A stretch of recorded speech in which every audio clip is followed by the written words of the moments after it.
Hello there. Hi, thank you for having me. How are you? Of, of course. I'm doing swell, doing swell. Thank you for being. My pleasure. Awesome, awesome. It's been a while since we've been on here together. I've been MIA, I've been in the underworld of sorts, just doing what I've needed to do so that I can be rebirthed now. So, Mm.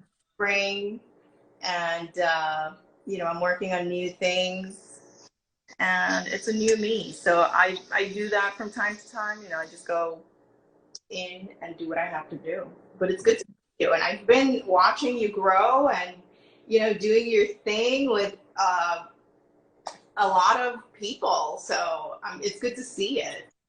Yeah, yeah. And speaking of which, a lot of people actually reached out just in anticipation of this conversation because I guess, they don't see you come on as much. I mean, have you been on since we last was on here? No?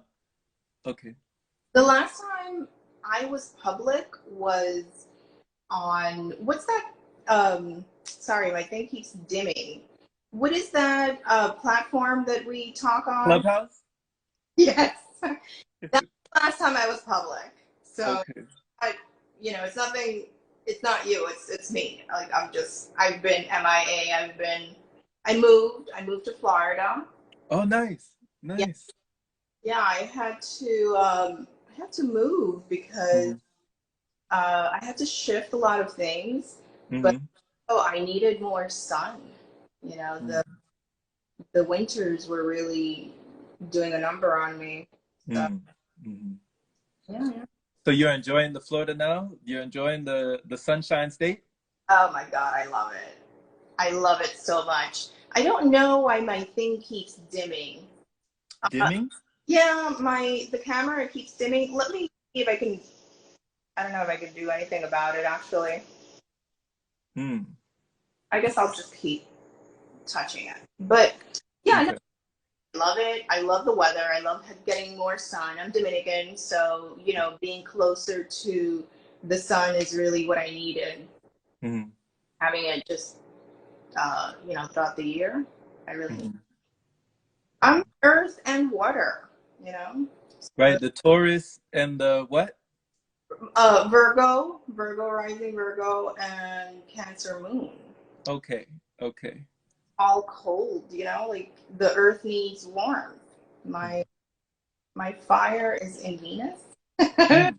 have an Aries, Venus, and so there's not much fire. There's more earth, and it's quite balanced. And this conversation is actually coming to me where someone was trying to place me because I had so many elements. Like I'm balanced, as you can see. Hmm. I just realized I have earth. Hmm. Then I have water and fire. Hmm. The moon, water, which it's supposed to be. It's at home in Cancer. Then I have the Venus, fire. So with the rising and the sun being Earth, both Hmm. a good amount of water and fire, but Yeah, it needs to be balanced. yeah, It needs to be balanced in the sun so yeah. that then my Earth can flourish. Hmm. Hmm. So you'd say this is the next best thing, I guess, other than just being in the straight up Dominican. Right. I mean, it's close to the Bahamas. Florida Hmm. in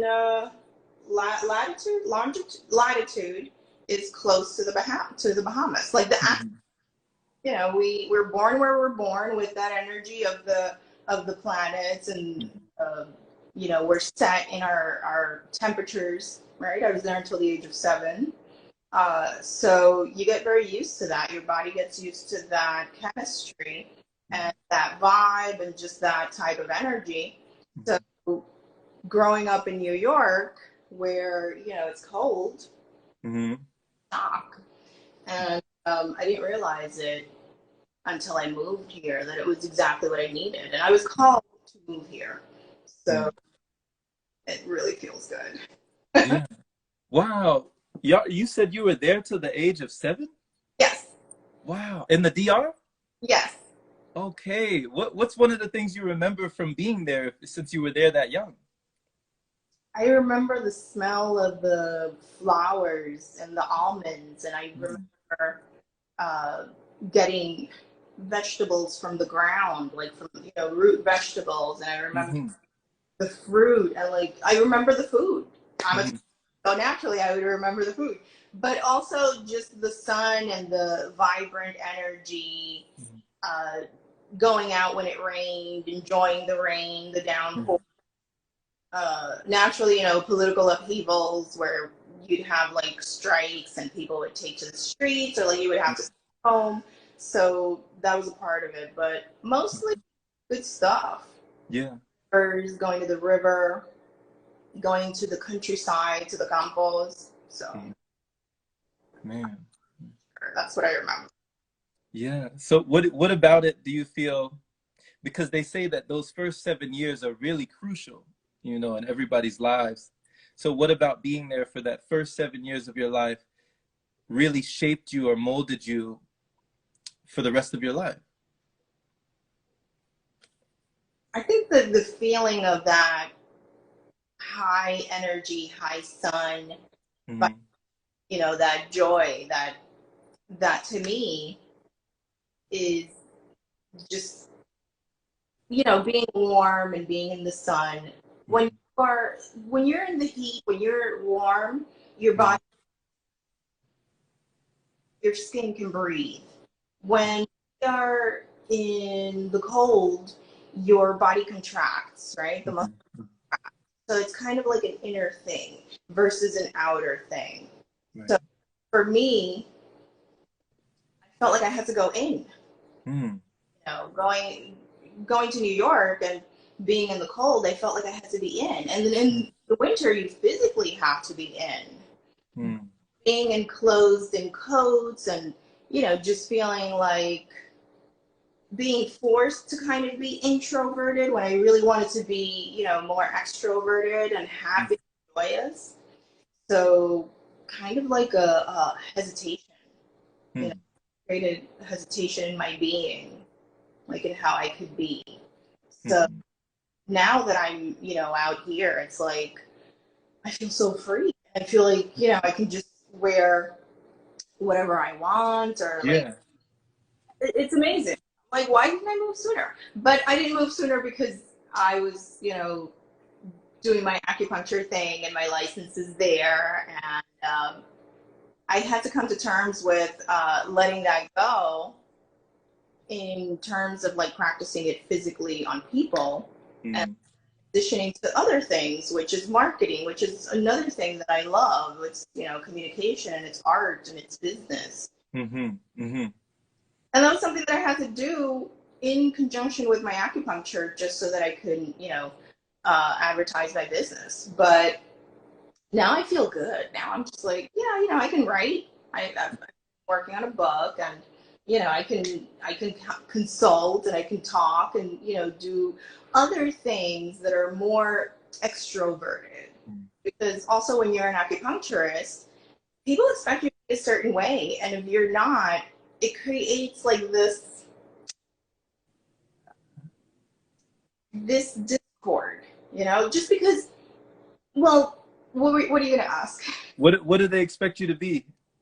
They expect you to be very kumbaya, like look a certain way. And naturally, me being a Dominican woman, that didn't fit the bill, especially for the clientele that could afford it and for the people that I was treating. So, although they would see great results, it didn't come in the package that they would expect. Mm. Okay. I guess the Lululemon package, right? So, but that's fine because I realized that that was taking a lot of my energy and I was not replenishing it. And it became harder for me to replenish it in New York. And I just Mhm. doing my Qigong. Right. You know? Right. Yeah, like I would do my moxa, but not my Qigong. And that's fine because, life is an ebb and flow, and it's a way to take you where you're supposed to go, where you're supposed to be. And just, that's how I feel now, where it's where I am, where I'm supposed to be, the next wave. Hmm. That's a good feeling, to be where you feel you're supposed to be, you know. And when you talk about taking your energy, one of the things that I've always admired about you is you're very conscientious when it comes to your energy and where your energy is going, you know, and being able to conserve that, being able to cultivate that. And when you talk about all the practices, we talk about the Kundalini yoga, the Qigong, and then the acupuncture, the acupressure. You're into the marketing, and you're also into the coding. You talk to us about coding and all these different things that you're into. What would you say are like some of the things, like maybe like 2 or 3 things that are your staples or your trademarks, or the things that you keep up with, that your non-negotiables? Authenticity, Okay. all throughout. I need that, and expression of creativity. So, Mm-hmm. authentic creativity, authentic expression of self, right? Mm-hmm. That's what takes us to where we are supposed to be. Mm-hmm. Being true to ourselves, knowing where it is that we need to be, listening to ourselves, Mm-hmm.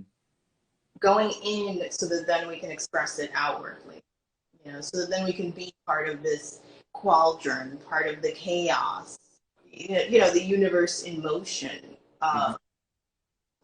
So for me, that's the first and foremost authentic expression. Okay. Authentic expression. So going within before going without, you Yeah, know? yeah, because everything that all of this, all of the external, is an expression of the internal. Um, so when things are muddy, we sit still. We let the water clear by sitting still, and we do that mentally before anything becomes anything. Before anything existed, it was first a thought. We had a thought.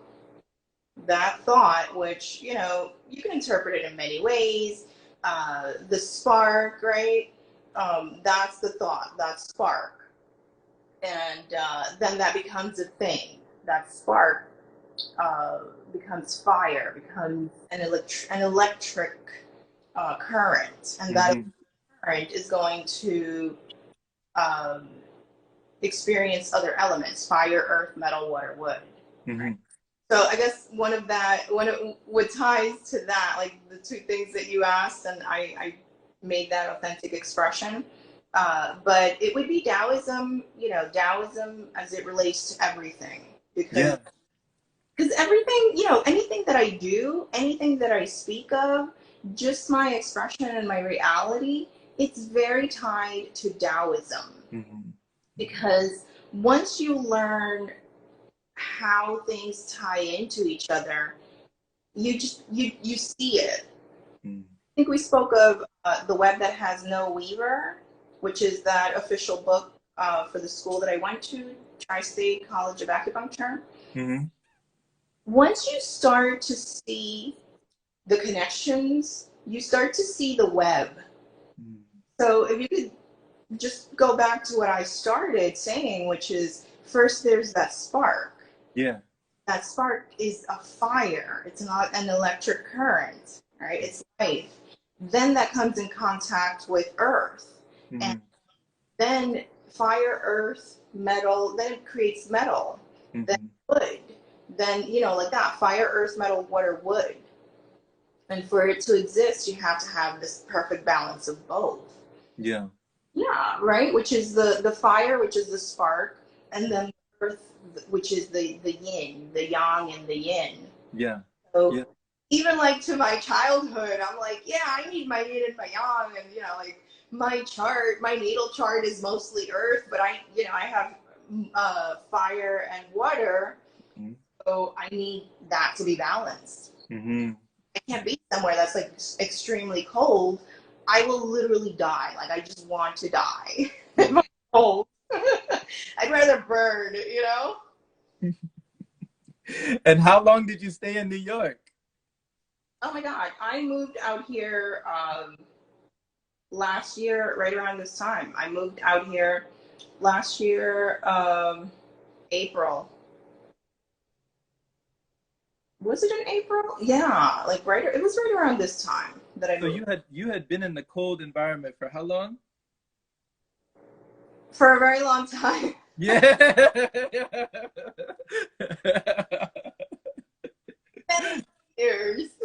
That's what I was saying. Like, yeah, it's very interesting, you know. Now you're coming into that warmth, you know? Yeah. And I need it, as we age, we lose fire, Hmm. and we need to cultivate it.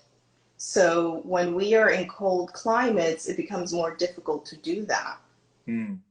Hmm. And I just was not willing to do it. It was like, Yeah. okay, I've spent all of these years in the cold doing this, and now I need to go be somewhere warm so that, Hmm. like flourish. It's like you learn so much in life, and then you realize the only thing that matters is being happy. Hmm. And it's not to say that, we should be like in this static state of happiness, because that is mania, that's a pathology. But rather, we should be content and fulfilled and feel good. That when I would go to Native American ceremonies, they would always make this prayer. I hope my aunts, I hope my sisters and my aunts and my uncles, like my family, I hope they feel good in their bodies today. Hmm. And I always thought that was so beautiful, because that's happiness, for you to feel good in your body, for you to not have any aches, for you to feel good in your house, in this Hmm. home. Hmm. That's a blessing. Yeah. So, To feel good in your temple. Yeah. uh, yeah, Yeah. it's it's not happiness like in the way that the Western uh, examines happiness or expresses or identifies happiness, which is like, this constant state of elation, Hmm. which, like I said, is a pathology, but rather a medium, like a nice middle place where if things go up and down, you're still here. It's like you're Yeah. just observing the wave. It's like, Hmm. okay, things are like this right now. Yeah. But The middle, it's like the middle path. And even Yari, when you used to tell us on Clubhouse, because you talk a lot about the hot and cold, the yin and yang, the masculine and feminine, and not just the energies externally, but also the energies internally. You were teaching us about hot and cold consumption correct. and being conscious of what we were putting into our bodies and the temperature of that and Yeah. how that would affect us internally. Yes. That is very important, because your body has this homeostasis.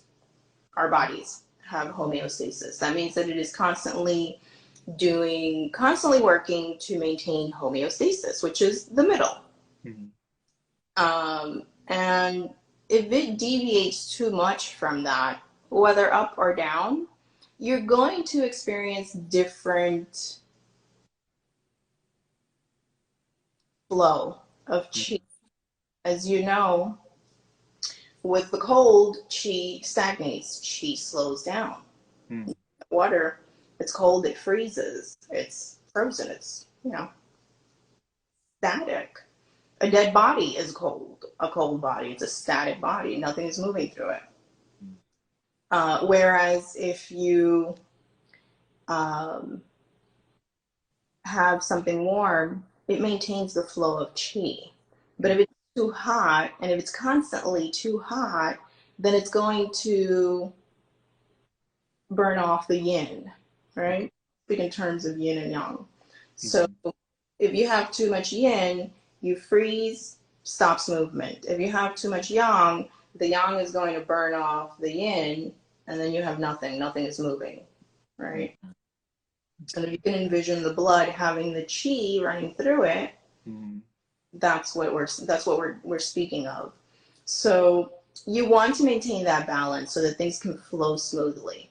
And Mm-hmm. I just recently did a presentation for an elderly center, you know, a senior center, like senior living center. Mm-hmm. Mm-hmm. And we talked about vascular health, about blood, and how it's important to maintain that balance, you know, to drink water that is room temperature so that the blood not only has the appropriate volume within the vessels, but also so that it flows freely. Mm-hmm. Cold will stagnate it, and I related that to muscle pain. You know, if you don't have enough blood in your vessels, then you're going to feel achy and things like that. Yeah. Yeah. So Is it's important to have that balance is naturally. when you speak of the chi in the blood, is this the same chi you remember, Yari, when you came on and I was playing the flute? And I never forget your compliment. You told me something no one had ever told me this before. And you said that takes great chi. It does. And so was that the same chi that you speak of when you speak of the chi flowing through us? Yes, yes, and no. Okay. What's the He difference? many presentations, all right? So chi can naturally, you know, it's in its most obvious form is force, right? What we know of as force, movement, power, movement, right? Mm-hmm. But it's also vibrancy, which my brain works a little bit weird. So, you know, I'm thinking of like in terms of vibrancy, in terms of octaves, and in terms of uh, force, you know, like a whisper versus a scream. Mm-hmm. So there are different levels of chi, varying levels of chi. Okay. But it's the moving force, you know, Yeah. that exists in everything. Yeah. Without that, you just have the material and it's just the vessel. You know, when chi leaves the body, when the breath leaves the body then becomes cold, it's static, it's not moving, it's dead. So Mm-hmm. he is, uh, in essence, the breath of life, Mm-hmm. and it's the energy that exists that you know visits the vessel, and then when it's done doing whatever it needs to do in this vessel, then it goes back out into the universe and is free, and then you know finds another form. Mm-hmm. So Oh man. Oh, yeah, I love how you described that just now. The energy that visits the vessel. yes, we're just here for a little bit. You know, everybody takes things so seriously, and everybody's afraid of death. Like we're here for only a little bit. Yeah. Have fun, just observe, because you know this is a school. We're gonna learn, Mm-hmm. and everything's fine. You know, and Mm-hmm. fine, and you don't have to be happy about it. You just have to observe and learn and just be Mm-hmm. being, right? We be We do be be. in Say again? beings, right? We be Yeah. in. Yes, yes. Be So, in. Yeah, when you spoke, Yari, about the moving force, I love that description. And what came to my mind was Star Wars. In Star Wars, which you know I've never seen. I've tried. oh, I've tried. I don't know why. mm-hmm, And mm-hmm, I love sci-fi and I love, but in terms of like movies, I'm very, I don't know, yeah, like, yeah. all right. But go ahead. Sorry. It's all good. Yeah, and Star Wars, of course, takes influences from so many different, you know, cultures and principles from many different ideologies and spirituality. So Buddhism, Daoism, you know, all of that is in Star Wars. Yes. And when you talk about the moving force, there's a Jedi named Obi-Wan Kenobi. Yeah. And he was the Padawan, he was the disciple or the student of Qui-Gon Jinn. And Qui-Gon Jinn would always speak of the living force, you know, the force that ties everything together, what you spoke of. And Yari, you work with the Qi, you know, because like you were speaking earlier, you with Qigong, that you would talk to us all the time about master. You never told us his name, but you would say master. I don't even know if it was a he or a her. It's You would, no, but we've all been woman and man. So in this incarnation, he's a he. okay. And so those lessons and the things that you took from master, the things that you learned from him, you still practice those same things today? Absolutely. Learning from him, being in his presence, and knowing him changed my life, changed how I saw life, changed my perception. So, you know, that's why I did acupuncture. I went and I studied acupuncture. Out of nowhere, I ended up studying acupuncture. And I ended up studying with him. Only very few people get to do because he was not teaching at that time. I met someone who was his student and he was not teaching. We met him. We went to a home in New Jersey and we met him. And he said, okay, I'll teach. And he taught for a few years. So my Tao, my path, my way was his way. It was to meet him. It was to be his student because, you know, I've been his student many times before. It's like a group of us. We met here. You know, we met in this incarnation so that we can have the learnings and the teachings that we would have so that then we can speak on them, so that we can live in these ways, because that's just, you know, that's life. That was my path. Yeah. So that changed everything. That changed absolutely everything. Before acupuncture, I was studying fashion. I was at Parsons. And I studied marketing also, and I'd always loved marketing, and I was doing it, you know, in some capacity, but I didn't know that I was doing it. And then suddenly I went and studied acupuncture, and then first Kundalini yoga, and then I ended up, you know, studying acupuncture, and then leaving that and now being here. And it was just, you know, it was just a stop on the way.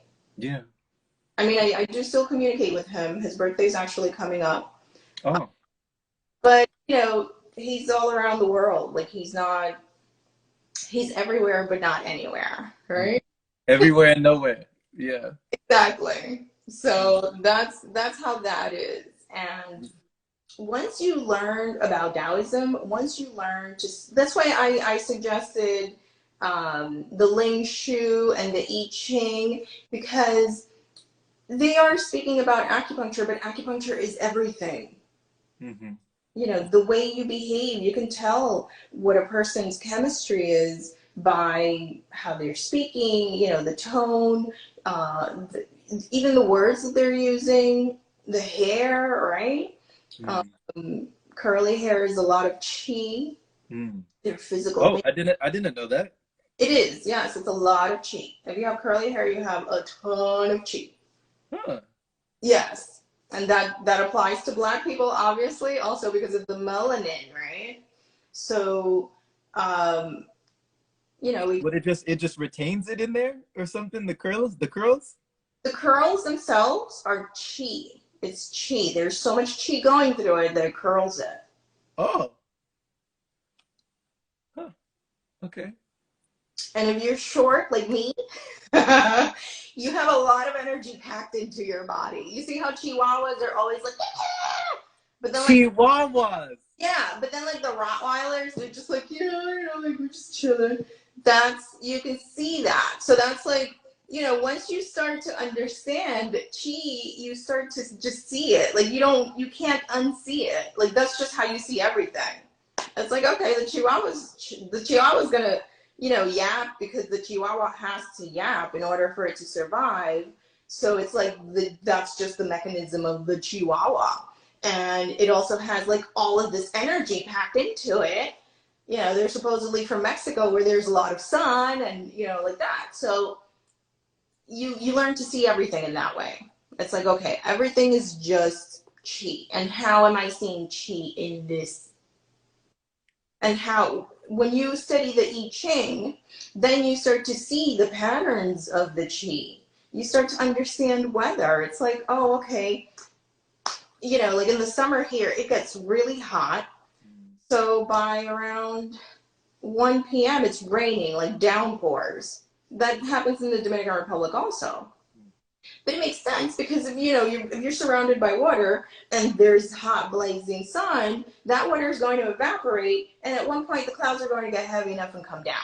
Right. That So cycle. The cycle. right, exactly. So naturally it's going to be after 12 because that's when it's the hottest, and then it starts going down. So everything looks like that. Everything is. The wind comes from the east, goes to the west, comes back around. Rather, the sun rotates. I mean, the earth rotates. We have, you know, the sun at its peak at 12, and then it starts to go down, and your energy starts to go down too. So. Wow. You know, Yari, first off, I'd never even made that connection. I know it sounds silly, but the pun of a chihuahua, you said there's a lot of The chi, and wow, yeah. the chihuahua is, yeah, it's got a lot of chi A lot packed into it. of little body. Right. So Right. short people are too. They got a lot of chi. If you're doing it correctly, you could be a little angry. I have been like that, you know, when I didn't know how to manage my emotions because we're not taught that. Right. You know, but Taoist cultures, they are taught that. You look at like kids in Japanese schools and, you know, in Asian cultures, Taoist cultures, which Korean and Japanese are, you're going to see that their temperament is going to be very different and their values are going to be very different. Like, kids in Japan are taught first and foremost respect. You know, respect people's spaces, respect, you know, because you live in a society and you are aware of the Feng Hua Wu. You're aware of the fire, earth, metal, water. So you don't want to add too much fire because then you disrupt the cycle, right? So when you grow up like this, when you're taught this from infancy, when you see this in your parents, that, you know, their moods are very even, and you can see like Japanese and Korean cultures are very quiet, right? The voice is slow, the way all of that. And if you watch like Korean TV, it's really cute because they love cute stuff, you know. So like you could be watching like this whole variety show and it's all cute stuff. The reason they do that is because that elevates your mood. It is like a different part of you. Like you see how, like I've always told people, if you're depressed, go on Instagram, look at puppies. It'll lift you out of that mood because it makes you access like this part of you that you're not touching, you're not being aware of, you're not feeling, you're not in that vibration.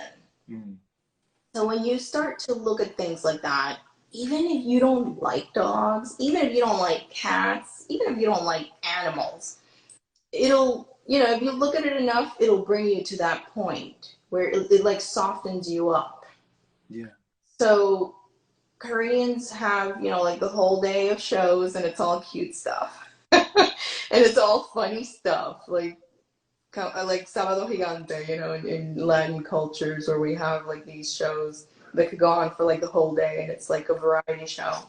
But that's very strategic, where it places you in these energies, and they're very soft. So then you express that in society. Mm-hmm. Mm-hmm. Mm-hmm. You're expressing that in society, Yeah. whether you know it or not, because it just changes you. Just Yeah. be inspiration. The other day you had laughing yoga on, and when you laugh, the reason laughing yoga works is because when you laugh, it raises your vibrations. First of all, you're right? It's moving. It's moving. Mm-hmm. It's moving your chi. It's moving the lungs. It's moving the breath. It's moving the blood, the body. It's moving the organs. Like, it's stimulating. Mm-hmm. And depression is low chi. Okay. Depression is low chi. When you're depressed, you may have all the same hopes and dreams as other people, but you're not going to act on them because your energy is just so low. Right. You may not even want to brush your teeth because your energy is just so low. Right. Right. So when you start with the laughter, then you get, like, when you start laughing, you automatically go to another place, Mm-hmm. and you smile, and it brightens up and things open up. But when you physically laugh, it gets things moving, so then it gets the chi moving. Yes. A body in motion stays in motion. Yes. So that's why that works, and it's really effective. It's really good therapy, especially if you're depressed. But the goal is not just to be happy. Mm-hmm. I made some comments, but that was like my point. The goal is not to be like up here all the time, because Right. if you're up here all the time, that's a pathology. And you said it's burning. It could be burning out as Yeah, well. right? So you already know the levels where you have yang and you have yin. Yeah. So if it's too much yin, you're going to be very tired. Yeah. But it's too much. You're Yeah. going to burn off, which is mania. Mm-hmm. That's literally mania. Like, when we see someone that's like uncontrollable laughter is mania. Mm-hmm. Because the yin is not being held by the yang. The yang and the yin are supposed to be like this, right? Like the yin and the yang symbol, like the Tai Chi. Mm-hmm. Okay. So Yeah. they support each other. One does not exist without the other, Right. right? Right. One does not exist without the other. So it's good to be happy, but you have to, life is like this. Mm-hmm. The goal is to just observe. Yeah. Being that observer, and you spoke about, Eastern philosophy, the Eastern cultures, the Eastern way.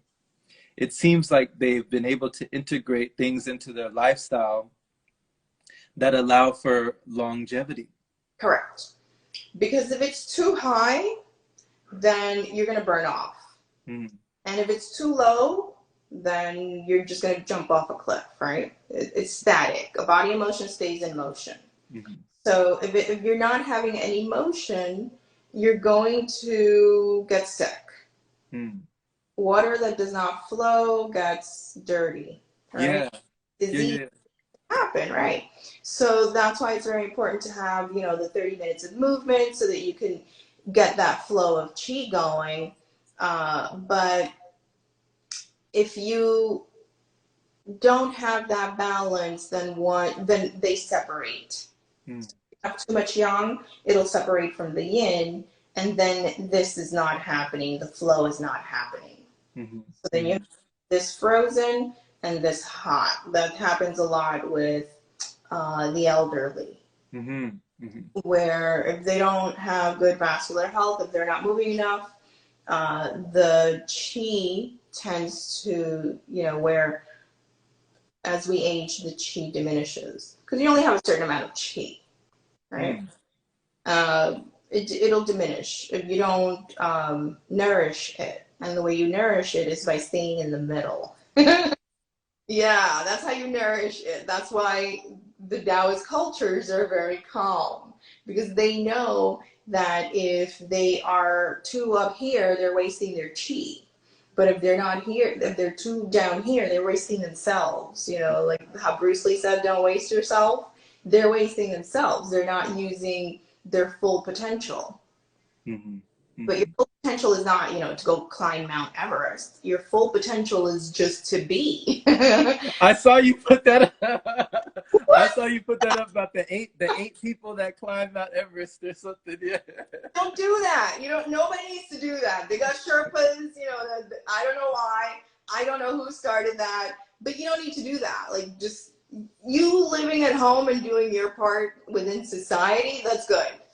You're doing your part. You're doing your part. You're part of this symphony. You're part of you're part of the thread. You're part of the, I don't want to say matrix because that sounds so contrived, but you're part of the web. Mm. You're doing your part. You feel like we all have a role to play? Yeah, we do. We do. We're all playing it. This is all a play. This is all a theater. This is all, performance. This is all expression of chi.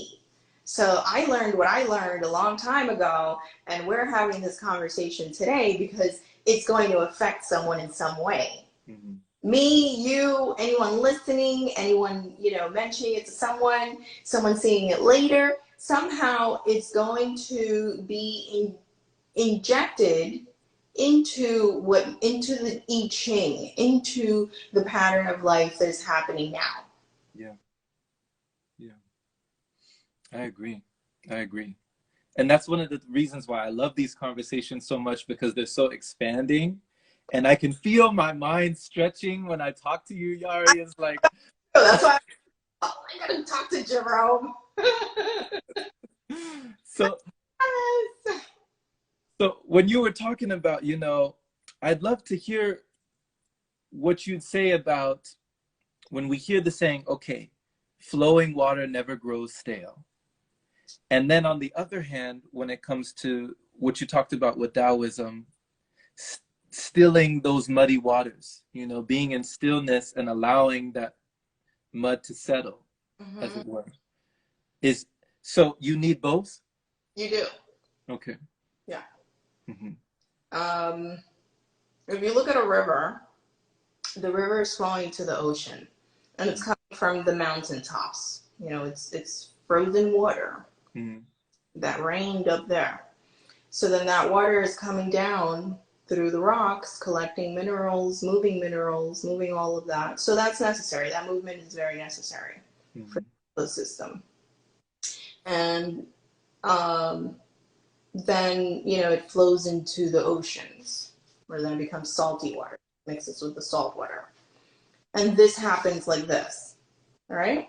Because then the sun heats up the ocean water, goes up into the air, and then it comes back down. Mm-hmm. So that's appropriate.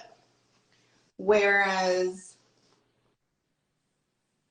and I'm envisioning like the mud and the lotus, right? Where it is in very still water. Yeah. And there's a lot of richness at the bottom. There's all that mud and all that juice and the earth and, eons of chemical exchange and people, everything that's on the earth is in our body: fire, earth, metal, water, wood. So all of our ancestors are in the soil. That's why you don't want to be in a box when you die, especially like a plastic box. You want to go back into nature. And Taoists and Buddhists practice cremation, and people are going back into the earth and becoming part of that nature. So that cycle. So that's appropriate, and that is beneath. That's why when I see people, like archaeologists digging up people, I'm like, leave them alone. Like, they're supposed to be down there. Leave them alone. Because those energies are supposed to be, packed in the earth, and they're supposed to recycle. They're doing their job. So in a still lake with the lotus and all the rich soil under the water, that's how the mud grows. If it was, if it had, the lotus doesn't grow in a river. It's not going to grow in a river. It's going to grow only in still waters. That's interesting, because also when it comes to meditation, you see lots of people sitting in lotus position? The official lotus. You're about. You mean like crisscross, right? Crisscross. Yeah, like lotus position, and they're in stillness, and the position that they're in is called either the full lotus or the half lotus, but it seems symbolic in a way. Yeah, yeah. We look to that symbol. You know, we say no mud, no lotus, right? Mm.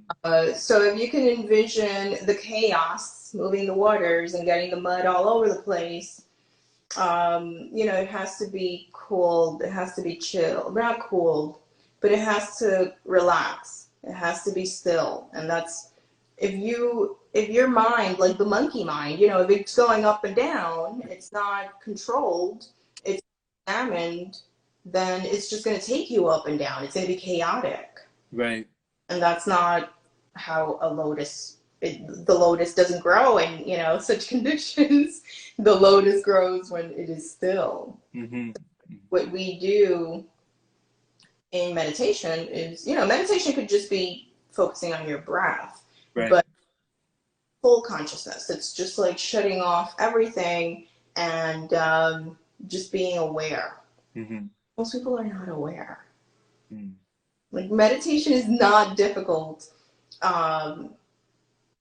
People think that it has to be something, but that those are different levels that you can reach when you get there. Meditation is just really being aware of your breath or just being aware. Mm-hmm. Mm-hmm. Because, you know, most people just exist like this. Like, oh, what? The alarm went off. I have to get up. I have to go to work. So it's like very routine. They're Right. not, they don't have to think. They just know what they have to do and that's it. Whereas if you sit for a minute, you are just aware. You just are like that. In that moment, you are being. You're just Yeah. being. You're not doing. You're not thinking. You're just being, and you're aware of yourself, of your vessel. It's like, wait a minute. I'm here, Mm-hmm. and that's it. Yeah. Yeah. What else need there be? Yeah. That's it. Right. Like that really is it. And Mm-hmm. people make these these moments of enlightenment into like this huge quest, Mm. but it's a fleeting moment. Enlightenment is a fleeting moment where you just are, Mm. and what you are is really everything. So it's a very difficult concept to accept or even conceptualize. Like, how do you, but when you feel it and it's just like like that, Mm. right? So it's not something to even try to achieve. Right. You can't chase it. It just is. Yeah. It's like I remember reading in the Tao Te Ching where it was talking about in the pursuit of knowledge, every day something is added. We learn something new every day. But Correct. but in the pursuit of enlightenment, we lose something new every day. You That know, is something is dropped. correct. That's exactly what it is. Because the moment you're born, you have to be something. You have to do something. You know, it's like, what are you going to be when you grow up? What is my life going to be like when I'm, you know, this age? What have I achieved? So it's like all of these lists of things that we think make us who we are. Mm.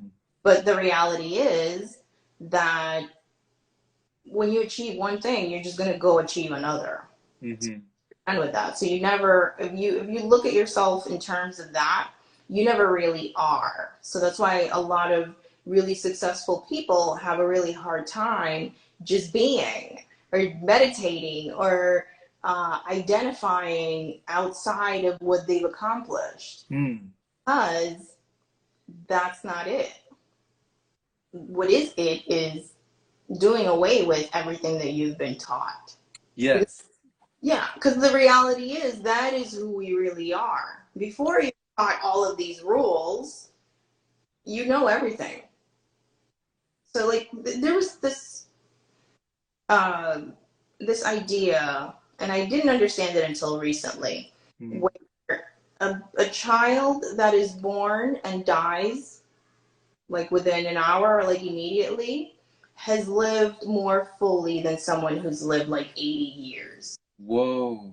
Yeah, because you can go 80 years and not know any, not, and I don't mean like know in terms of like intellect or anything, but not really experience life, not really experience yourself in like Mm. a full moment of being. Yeah. Where if you are an infant and you are here for like a minute, you have lived fully, completely. There is nothing getting in your way of your consciousness. Like you are everything. Wow. And that's how babies are, you know, up until a certain age, the baby's energy is fully outside of themselves. So you don't do acupuncture on babies because of that. You don't have to, you know, you can just kind of like it's like acupressure, but not, it doesn't even have to be like on the skin, because their energy is so outside of themselves. Mm-hmm. So I didn't understand that for a long time. I was just like, what? Wow. And what it means, you know, that it's a child, that a being that has experienced life in that little encapsulated amount of time, encapsulated time, they have fully experienced life completely, and nothing is obscuring their knowing. Yeah. That's pure knowing. Yeah. Oh my. Yeah, because the reality is that we are everything. You know, we're everything. And I think that during the lockdown and, you know, with the masks, we saw that physically, like we saw it. It was like, oh, okay, so my breath, which nobody sees, sometimes people smell, but nobody sees, you're telling me that this could have this huge effect on someone else. How is that even possible? Right. Right? And if you watch I Heart Huckabees, you'll see that it's perfectly illustrated where they're breathing particles and they're breathing, you know, like they become like little cubes, and they just become part of each other. So we are each other. Mm-hmm. Um, and in the breath, we're making that connection. You know, we're making that connection because it's that chi that is connecting. So go ahead. Was it you, Yari? Was it you who told me this? I think it might have been you when you said that in the course of our life, we have breathed in the breath Oh of yeah, like every human. everyone. All the water that you have had has been through your body and through your ancestors' bodies and through everyone's body that has ever existed here. That has ever existed. Yeah. Ever. All of life. So, you know, it's like the taking it back to the ancestors. We are our ancestors because you were in your mother's stomach, or rather in her, you know, in her uterus. You were created from her flesh.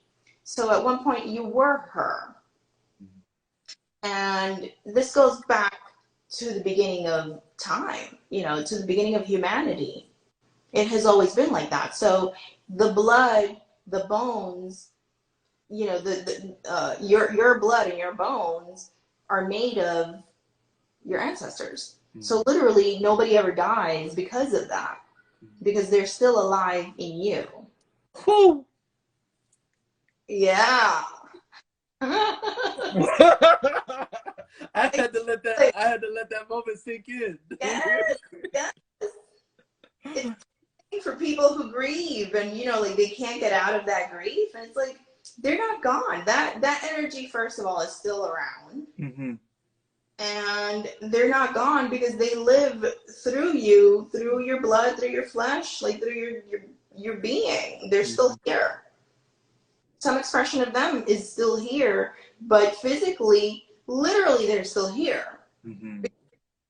When I was like, especially with women, and you know, in Jewish traditions, like you're not considered Jewish unless your mother's Jewish, but it goes back to that matrilineal lineage of, you know, the flesh. So when you are mom's uterus, the moment that you're conceived, you were conceived with all of the eggs that you will ever have.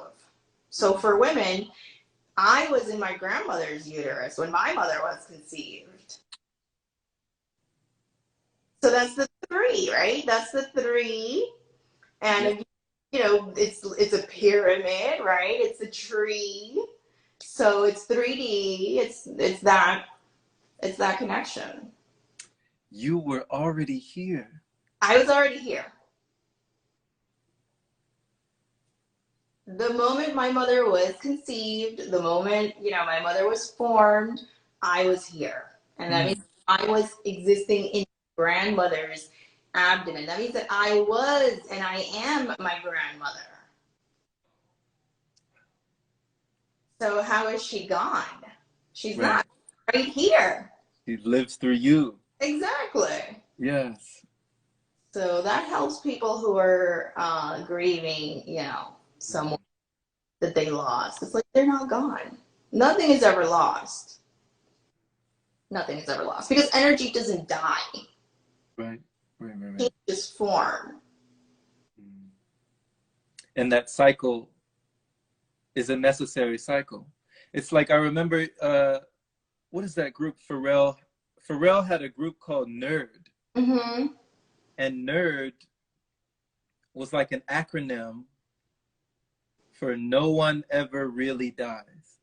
Oh, Pharrell is very, you know, outer spacey. Like, I guess we could talk about celebrities, but celebrities play a role, right? And they bring a certain level of consciousness to society. They the heights of their actualization of their being that not everybody is willing to experience because usually they pay a price. Everybody pays a price, right? Because it's an exchange. So it's like the 10,000 hours of mastering something. You're exchanging those hours to master something, to gain that skill. And not everybody is there. Not everybody wants to go there. Not everybody's supposed to be that. So they bring a certain level of consciousness to humanity. That's their work. Naturally, some are more helpful than others, but it's all meant to affect the masses. You know, because music, as you know, especially playing the flute, you're transmitting a certain energy through that. Yeah. So that's what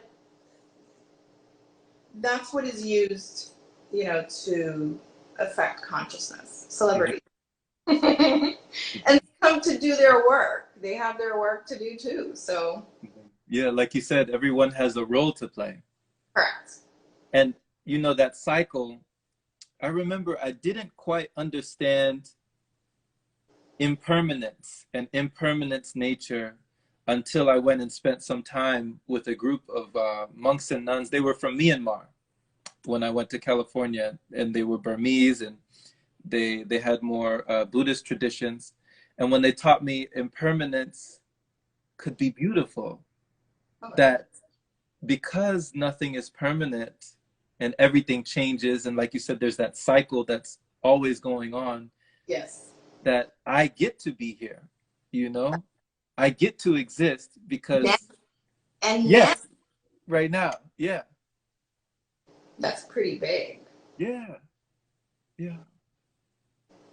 And you know, it's not forever, because I would be bored if I lived forever. I'm sure I would find something to do, but you know, like, it's a lot to go through to live forever, or to have things stay the same. That we are, when we're born, and you know, our parents are living their lives in society, and they have this cycle of things that they do every day. It creates this illusion of permanence. So we think that, you know, every day is going to be like that, but naturally we grow and we learn and we have growing pains, and then some of us have an aversion to change because it hurts. Right. It's like, you know, each time we are experiencing something new, it becomes uncomfortable because then we have to experience parts of ourselves that we're just not familiar with. Mm. And sometimes, people feel badly about that. So, but also, there's just like this idea of permanence that is attractive to society for some reason. I don't understand it, and it's actually detrimental to us because nothing is permanent and we really shouldn't be attached to anything. Mm-hmm. If anything, what hurts is being attached, not letting go. Not right? Because when you have the flow of chi, you don't have any pain. Mm-hmm. So in Chinese medicine, if there is pain, that means that there is stuck chi. Mm-hmm. So really, the growing pains that we're having is the attachments to how things were, like where we're going, because we know that where we're going is going to be even better than what we're leaving behind. Mm-hmm. Now we know more. Now we're like wiser, and we are becoming more ourselves. But we have like these graduations that make it painful to move on. Kind of like, you're leaving high school and then you're leaving all of your friends behind and now you're grown up. So it's like these stories around these way of passages, right? Like passage, like a passage, rite of passage. That, I don't know, I guess society has like this romance with pain and nostalgia, but it's really attachments. It's really the attachments that hurt us. It's not the growth. The growth is amazing. But I guess also because it leads to death eventually. Yeah. But not every society views death as final. Nobody ever really dies. And I think that was a poem. I posted that on Instagram, and I didn't know that that's what nerds stood for. I grew up when nerds was around. Mm-hmm. Like I was a kid at that time, not too small of a kid. I was in high school when nerds came out. But like I may have heard that was the meaning, but I don't remember. But you remember the poem? Yeah, I don't. But it was just that that nobody ever dies. Okay. I'll share that with you. Yeah. Because I think I have all of my, and it might have been like an old Instagram account, but I still have it. I'm sure it's somewhere. Yeah. But yeah, it's that nobody ever dies. Nothing ever dies. Like we think, oh, we're going to blow up the earth. We're going to destroy the earth. No. The earth will take care of us. We'll be gone before we destroy the earth. Because, it's a cell. It's a being. And we are parts of that cell. And if we start to behave like an illness, just like the body, it's going to find a way to maintain homeostasis because that's just the way of the universe to maintain homeostasis. So it's like the earth is its own body. Correct. It's just like our bodies have balance, the earth, okay. Exactly. So if you can imagine that everything out here, we have in here the fire, the earth, the metal, water, and the wood. That's the earth. Yeah. And that's us. We're men. We are women. We are men. We are beings made up. We came out of mud, right? So we've been made. We're just an expression of the earth. So before we destroy the earth, we'll be gone. Yari, when it comes to getting comfortable in the things that most find uncomfortable, like we talked about our attachments, and that was another thing that they taught was that we suffer because of attachment, and so they taught detachment to detached. What would you say would be one of your practices that allows you to reside in that and have that peace of mind in the comings and goings of the world? What is one of your practices that allows for that? Awareness. Because it just, it really takes a long time to create change in yourself, and it has to be consistent, and that requires awareness. So even when you think you got it, you might still see it. And, you know, in stalking yourself, in being aware of yourself, in not judging what it is that you're experiencing and just observing it, you're going to see, you know, the pathology. It's like, oh, okay, I'm holding on to this. I have to let go. And I'll tell myself, I'm letting this go. Say it so that it could reverberate, so that it could, you know, create that vibration so that my cells can hear it. I'm letting this go. I'm releasing this. I'm releasing all attachments to this. Anything not of my being, not for my highest good, I am releasing it.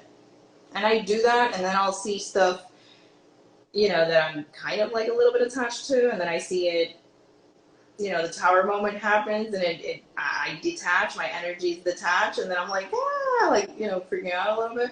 But then I remember, this is part of the dance. This is what I commanded.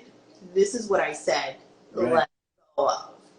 Because I'm going this way, and if I'm attached to something here, I won't be able to rise. And I'm not staying here. You know, I'm going. So if I have to let go of this, no matter how much I like it, how comfortable I've gotten in it, it's not staying. It's got to go because I'm going up. So awareness first and foremost, and delegating, you know, like if you're not doing things automatically, then just saying it, I'm letting this go. I know that there's better, because you want to keep the flow. You might be here, you might like it might, you know, have this or that or provide this or that, but when you let it go, something better will come. Yes, because you made that space for it. You made the space for it. You consciously make the space for it. You say, I want to go this way, so that's the way that you're going to go. If you say that you want to go this way and something's in your way, you better get it out of your way, because you're still going that way. Ooh. Goal. That way is your goal. You're still going that way. It's like I just got a visual, like a log in a river. Correct. Or something. The log is not swimming upstream. You know, it's flowing in the direction of, it's already going that way.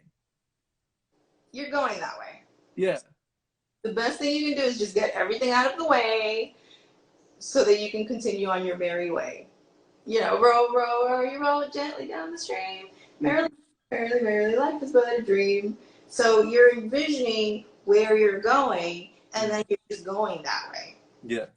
And it's like, you know, these nursery rhymes are great, but it's like such a hard concept to understand if you're not, if that is not your understanding yet. It's just going to be like, oh, okay, that sounds kind of weird.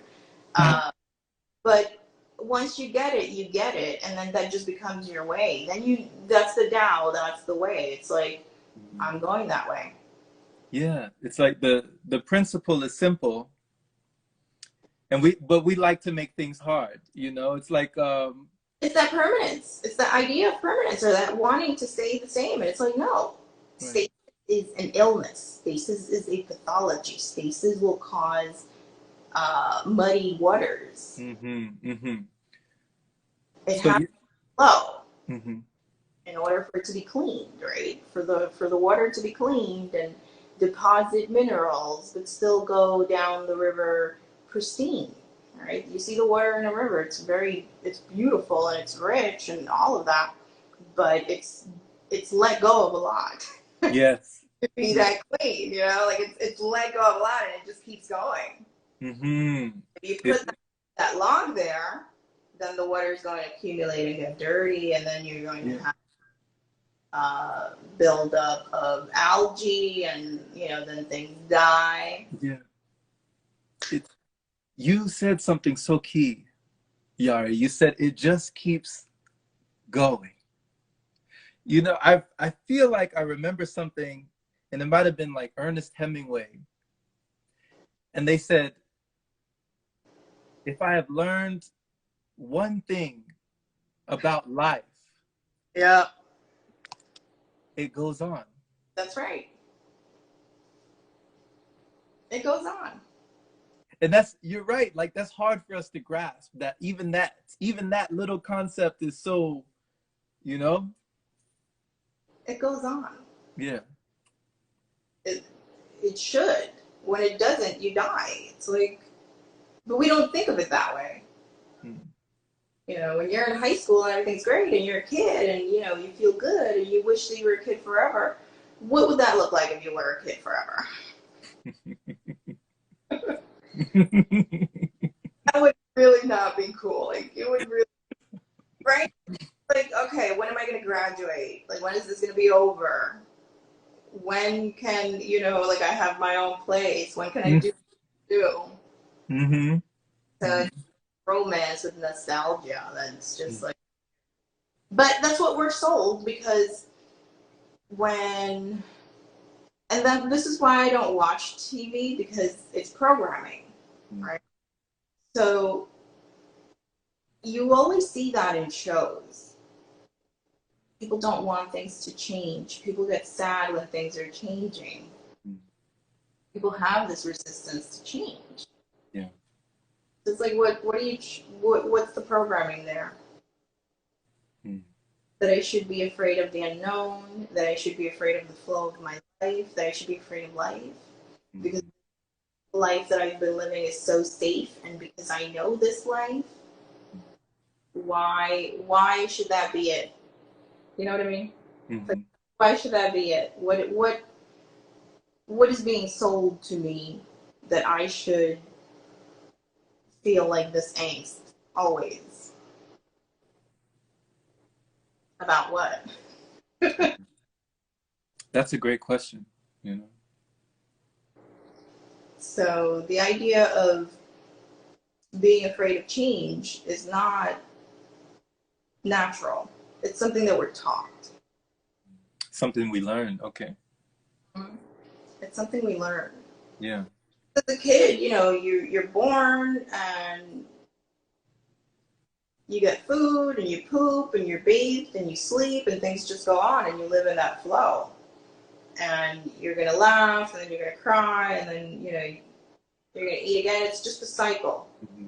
It's very natural for you to experience all of that and not be attached to anything, kind of like a dog. Mm-hmm. No idea of permanence. They're just living in that very moment. Mm-hmm. Mm-hmm.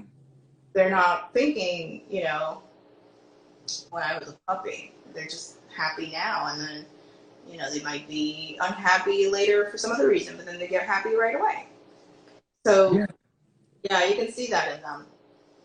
Even like the life of a butterfly, you know, it goes back to the books that you recommended to me, Yari. You told me about the Ling Shu, you told me about the I Ching, and you told me about the Zhuangzi.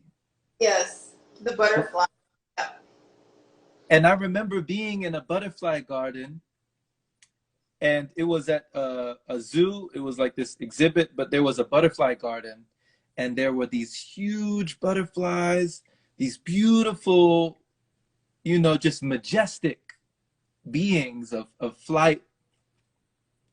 And I asked the lady, you know, how long do these butterflies live? Like, what's the lifespan of a butterfly? And she was like, you know, about a few weeks, you know, a few weeks or so.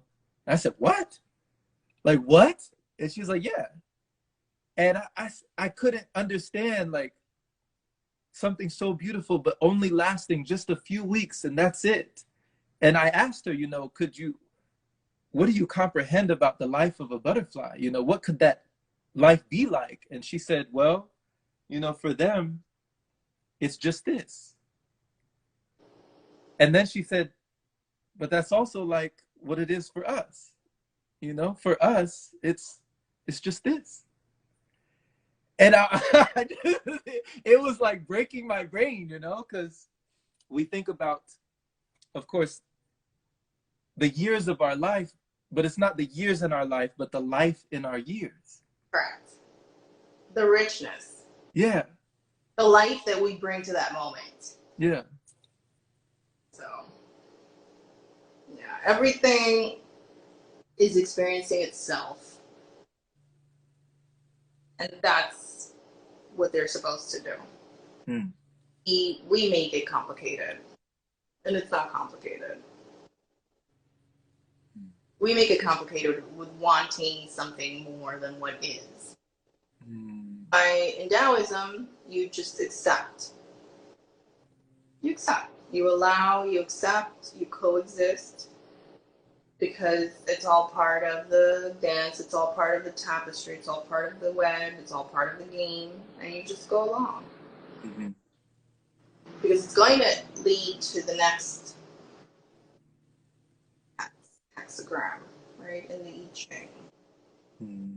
It always changes. It always changes, and then it goes back to itself, but it always changes. Mm-hmm. I like that, you know, the idea of acceptance is a big one, you know, for many of us. It's like the thing where they talk about, and I'm sure you've heard this, Yari. They say the Buddhist, the Confucianist, and the Taoist walk into a bar, and they get like a drink from the bar, and they each taste the same drink. And like the Buddhist says, "Oh, this is horrible, you know, it's so bitter," and the Confucianist says like, "Oh, it's, you know, this and that," and then the Taoist takes the drink, and the Taoist just starts dancing. Yeah. Yep. That's faster right there, you know. It's like you're gonna have a good time no matter what. They've accepted, you know. They just allowed it to be what it is. That's right. They weren't trying to change it. They weren't judging it. They weren't saying it needs to be different. They said, you know, it is what it is. There's one of the Carlos Castaneda books. I don't remember which because there are so many and I've read a lot of them. But one thing that I remember when I started becoming aware was that of stalking yourself.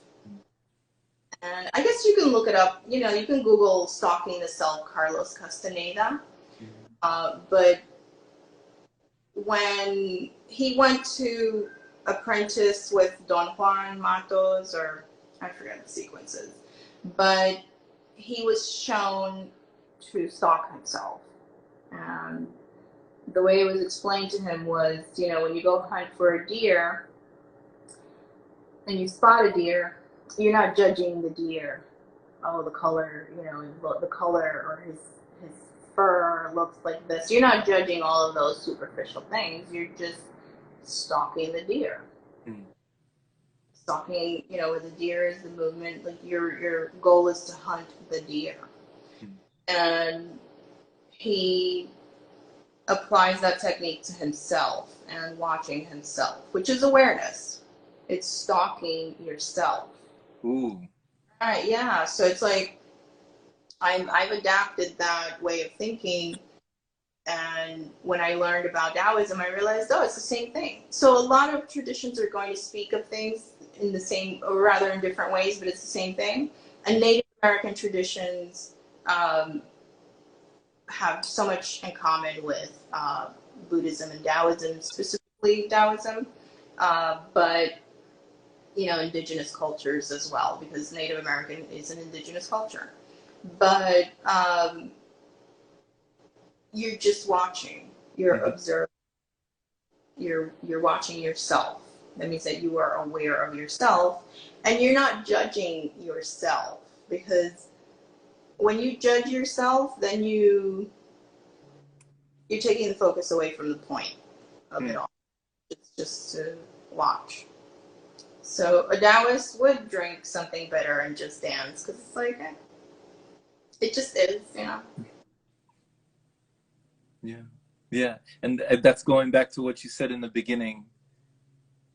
being, you know? Experiencing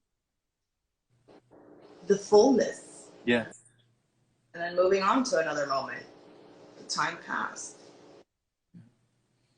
Yari, thank you so much for being in this moment. Thank you for being here with us. My Thank you pleasure. for being for yourself. It is Thank such a blessing. Always a pleasure. You know, thank you for talking and touching on the subjects of authenticity, creative expression, acceptance, impermanence, and all these things that, like we say, the principles are simple. You know, they really are. Yeah. Go with the flow. Just be your most authentic. Because when you are your most authentic, that is when life really happens for you. Otherwise, then you have to like tweak things and go through those same lessons again because you were not fully present or you were not fully authentic. Mm-hmm. So that's how the magic happens. Yeah. It's always a pleasure with you, Jerome. Thank you for having me. Yes, of course. Of course. I wasn't even paying attention to the time. We were just letting it flow, letting it go. Yeah. Go on, but I know that we have to rest. don't wanna burn up the yin, like they say. No, that's right. Like we get tired. And the conversation comes to the point where it's like, oh, okay, everything has been said. So we both feel it. But naturally, just I have more time now, more freedom with my time. So Okay. So we can have more talks. that's right. Awesome. All right. But thank you. And thank you everyone for showing up. And Yeah, we had a lot of comments. A lot of folks were putting things down. Like you see Ivana, our friend Ivana, Goddess of Self, she was saying permanence feels safe and stable, but could also be to our detriment, like stagnation. It was going along the lines with everything you were talking about. Yeah. Yeah. right, stagnation. Yeah. Like yoga, you gotta move. You have to move so that you don't feel like, you're constricted and like things are not where they're supposed to be. Mm-hmm. Bones get accustomed to being in one position, get accustomed to being in one place, and the muscles will shorten or lengthen based on your habitual movements. Mm-hmm. So yoga helps to move that. And yoga, as we know, is the yoke of the mind and body. Mm-hmm. So moving, you're using your mind to move your body, which is really as we age. But it also brings you into your awareness. Right. So all of that is really important. And it's just a different language, of how we are expressing the fire, earth, metal, water, wood, and creating the web. Mm-hmm. And Yeah. just the flow. So Yeah, that's what I want to get into next time is that language and also, how those correlations with lifting our vibration with your Qigong and also the Kundalini yoga and how they unite, like how they coincide, how they correlate with each other with those principles and practices. So yeah, much more to explore. Yes, we'll talk about that definitely. Because that's a big topic, but as you know, it is. But yeah, I'll get ready for it, and we'll do this again soon. Awesome. All right. You take care. You too. Bye. Bye-bye. Bye. Bye. Beautiful.